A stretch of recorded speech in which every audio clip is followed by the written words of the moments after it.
Circle के managing partner और CEO Gurmeet Chadha जुड़े हैं। गुरमीत जी, गुड आफ्टरनून। गुरमीत जी, आज जो स्टेप्स आए, चाहे वो एफआईआई टैक्सेशन पर आया G6 पर, या फिर जो एनआरआई और पीआईओ इक्विटी इन्वेस्टमेंट्स के लिए आया, उसकी वजह से जो डॉलर रुपए में आज शानदार रिकवरी आई है, पहले तो उसको समझाएं हमारे व्यूअर्स के लिए, वो कितना इंपॉर्टेंट है और उस पर आपकी रिएक्शन क्या होगी? अनुज, आई थिंक बहुत ही सिग्निफिकेंट चेंजेस हुए हैं आज पॉलिसी में। आरबीआई और गवर्नमेंट के सिंक्रोनाइज एक्शन है। सिंपल टर्म्स में भारत 2025 में ग्लोबल बॉन्ड इंडेक्स में इंक्लूड हुआ था। उसमें दो रूट हैं, जनरल रूट है, फार है, फुली एक्सेसिबल रूट जिसे हम बोलते हैं। एक तो उसमें जो 20 बिलियन के आसपास हमें आया है 2025 से, उसमें से करीबन 12-13 फार रूट से है और $7-8 बिलियन जनरल रूट से है। अवेलेबल लिमिट के हिसाब से ये बहुत कम है, 6-7-8% ही आया है। तो एफआई से आउटफ्लो नहीं हुआ है डेट का इतना, बट इनफ्लो जो होना चाहिए था नहीं हुआ है। तो उसका एक की इरिटेंट था विद होल्डिंग टैक्स। वो पहले 5% होता था, हमने उसको 20% कर दिया था। उसको बिल्कुल ही जीरो कर दिया है और एलटीसीजी भी हटा दिए। तो इससे आपका ग्लोबल बॉन्ड इंडेक्स में इंक्लूजन हो जाएगा और इस साल में, और इससे 15-20-25 बिलियन डॉलर के हमें डॉलर इनफ्लोज आएंगे। दूसरा, बैंक को अब आरबीआई ने हेज करना, आरबीआई हेज करेगा जो एफसीएनआरबी डिपॉजिट्स है। एफसीएनआरबी में क्या होता था, 3-3.5% का आपको फॉरवर्ड प्रीमियम लेके हेज करना पड़ता था। तो एफसीएनआर का रेट अनअट्रैक्टिव हो गया था। अब वो 3-3.5% में से कुछ पार्ट बैंक पास ऑन कर सकता है। मतलब एफसीएनआर डिपॉजिट डॉलर में या यूरो में आप 5-6%, 6.5% में भी कुछ बैंक्स ऑफर कर सकते हैं। और बहुत फॉरेन बैंक्स की लिमिट्स होती हैं, तो वो लेवरेज यूज करके जैसे आप जापानीज लाइबोर में बोरो करते हैं 3-3.5% पे, 4% पे और 6% इन्वेस्ट करते हैं, अगर आप 3-4 टाइम्स लेवरेज दे देंगे तो ओवरऑल यील्ड बहुत अट्रैक्टिव हो जाती है। तो मुझे लगता है यहाँ से भी 20-25-30 बिलियन डॉलर आना चाहिए। तो इसलिए आज रुपी आप देख रहे हैं क्लोजर टू 95 है, 96 की तरह। तो बहुत अच्छा रिएक्शन है। और पीएसयू लेंडर्स को भी ईसीबी उसमें छूट दी गई है, वो बोरो कर सकते हैं डॉलर टर्म। तो बैंक्स के लिए, पीएसयू लेंडर्स के लिए कॉस्ट ऑफ फंड्स भी कम होगा, ट्रेजरी इनकम भी बढ़ेगी। तो ये बैंक्स और फाइनेंशियल्स के लिए बहुत पॉजिटिव है। देश को एफएक्स फ्लोज मिलेगा तो balance of payment problem solve होती है। तो ये बहुत सिग्निफिकेंट स्टेप है। इसलिए शायद बैंक निफ्टी थोड़ा ज्यादा पॉजिटिव है और ओवरऑल मार्केट अभी भी थोड़ा सा वीक है, क्योंकि एफआईआर फ्लोज इक्विटी से अभी भी जारी है। तो पर आपको ग्रेजुअली इस स्टेप के गेन्स दिखने को मिलेंगे, करेंसी मूवमेंट में भी, बॉन्ड मार्केट में भी, और उसका जो स्पिल ओवर होगा अनुज इक्विटी मार्केट में। ओके, मीनवाइल निफ्टी देखिए एक बार जरा, और सच बताऊं तो इंट्राडे चार्ट रखिएगा निफ्टी का। ये देखिए, जिस तेजी से रिकवरी आई उसी तेजी से वापस गिरा मार्केट, और अगेन कई मूव्स समझ से परे हैं। आई थिंक ये उनमें से एक है। जस्ट छोड़ दें, मतलब कुछ कर नहीं सकते इसमें शायद। गुरमीत जी, बैंक निफ्टी, तो क्या बैंक निफ्टी अब यहाँ से आउट परफॉर्म करेगा, और क्या बैंकिंग स्टॉक्स अच्छा करेंगे यहाँ से, स्पेसिफिकली एसबीआई, इस पर क्या व्यू रहेगा? तो अनुज, बैंक निफ्टी करेगा, बट कुछ बैंक्स जिनका एनआर बेस बहुत अच्छा है और ईसीबी मिक्स बेटर हो सकता है बोरिंग का, वो ज्यादा अच्छा करेंगे। जैसे आईसीआईसीआई बैंक का एनआर बेस बहुत अच्छा है, फेडरल बैंक का साउथ बेस्ड क्योंकि ब्रांच है और बहुत कंसंट्रेशन है मिडिल ईस्ट में और कुछ कंट्रीज में, वो अच्छा कर सकते हैं। थोड़ा बहुत एक्सपोजर एचडीएफसी का भी है, तो मुझे लगता है कि सिलेक्टिवली बहुत अच्छा करेंगे। और उनका लेंडिंग मिक्स भी चेंज होगा। एक जो एसेट लायबिलिटी मिसमैच का इशू आ रहा था वो सॉल्व होगा, कॉस्ट ऑफ फंड्स कम होंगे, और valuation wise bank Nifty relatively बहुत चीप है। पूरा बैंक निफ्टी 12-13 के अर्निंग मल्टीपल पे है, लेस देन 2 के प्राइस बुक पे है। आज एक्सिस बैंक ने कमेंट्री में बोला कि वो 300 बेसिस पॉइंट्स आउट परफॉर्म करेंगे क्रेडिट ग्रोथ को। मतलब बाजार की 16% क्रेडिट ग्रोथ आई है लास्ट मंथ की, तो एक्सिस बैंक प्रॉब्ली 18-19% की बात कर रहा है। तो बाजार ने रिस्पॉन्ड भी किया। तो मुझे लगता है अनुज, बैलेंस शीट इशू नहीं है इस देश में।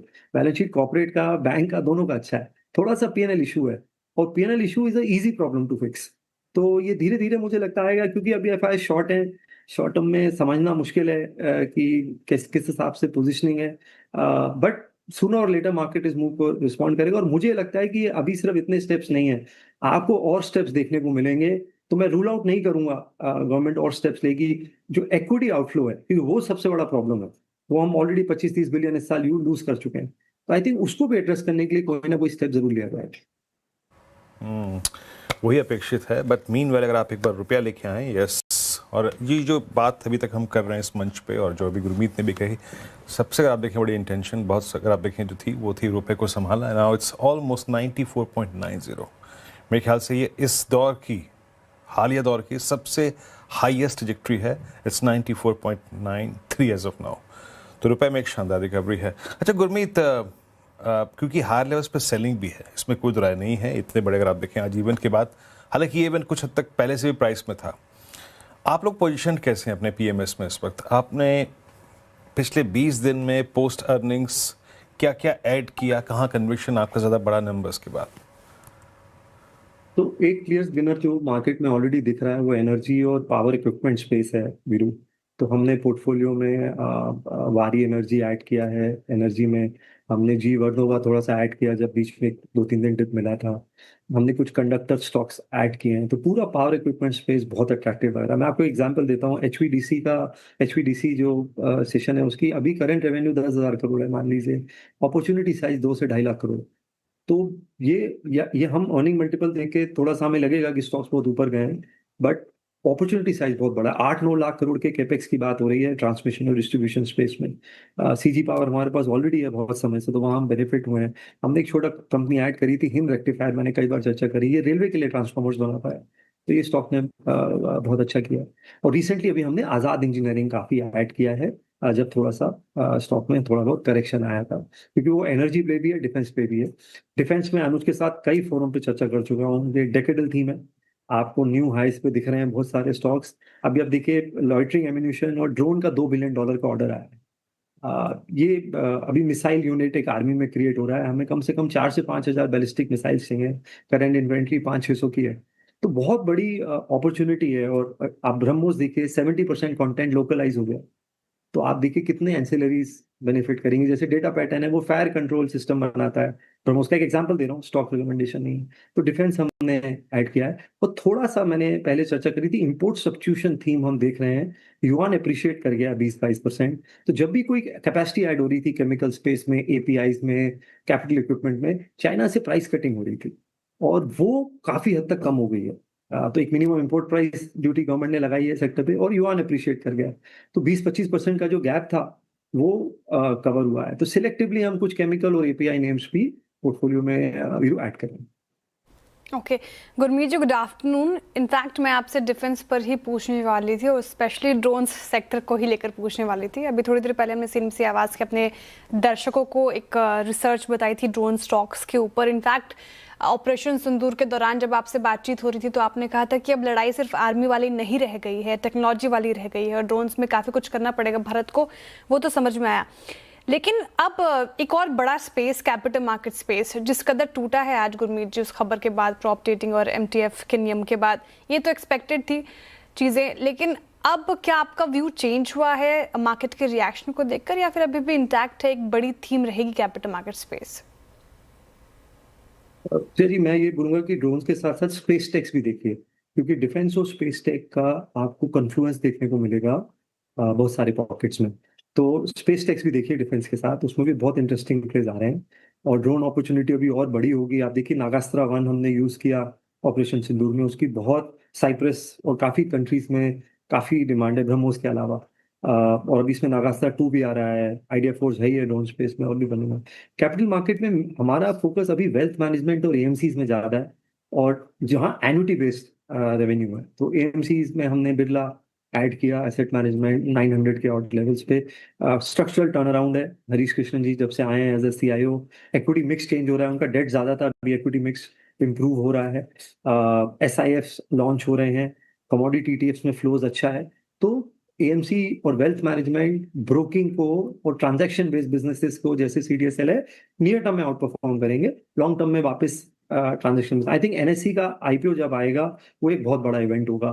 जब भी आता है 5 लाख करोड़ के आसपास का मार्केट कैप है, 12-13 हजार करोड़ का आईपीओ आएगा। तो हम कैपिटल मार्केट्स में बिरला एएमसी हमने थोड़ा सा ग्रो ऐड किया है करेक्शन में, क्योंकि बड़ी स्ट्रक्चरल स्टोरी है।